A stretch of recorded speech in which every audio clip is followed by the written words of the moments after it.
אני אסתר לוגסי, ברכה עכשיו אחרי החתונה, בת 21, עובדת עם נוער בסיכון בירושלים. במקור גרתי באופקים, הייתי חניכה במיזם להעז.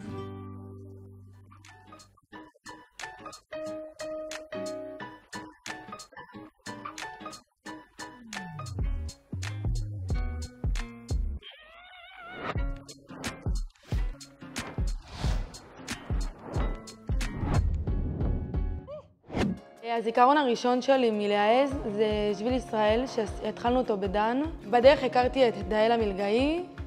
בהתחלה לא היה שום קשר, לא התחברתי אליו בשום צורה, בדעות שלו, באורח חיים שלו. ואז שהגענו לחניון לילה, התחלנו את הבישולים, וככה תוך כדי הבישולים הגענו לשיחה מעניינת, והוא ממש נכנס לי ללב, ואני לא אשכח אותו לעולם.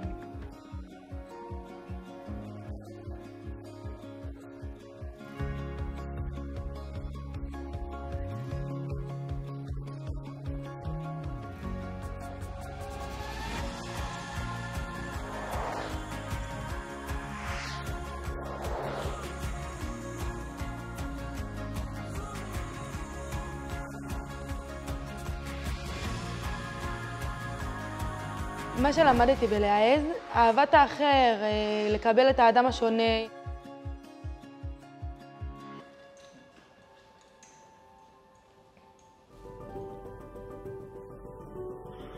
יונתן חדד, ב-18 מאופקים, הישיבה התיכונית.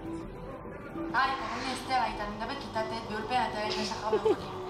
ואני רוצה להקריא לכם קטע קטן שכתבתי בכיתה ט'. כי זה היומן?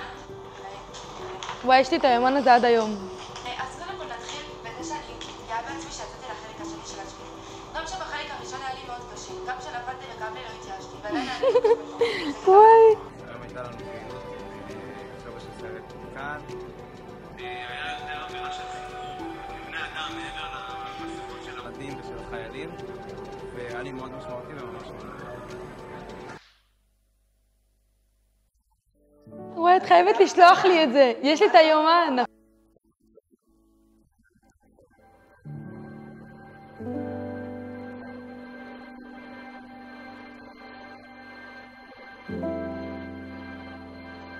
להעז מלווים אותי היום וימשיכו ללוות אותי לעוד הרבה זמן, אני מאמינה. אני ממש רוצה להגיד לכם תודה רבה.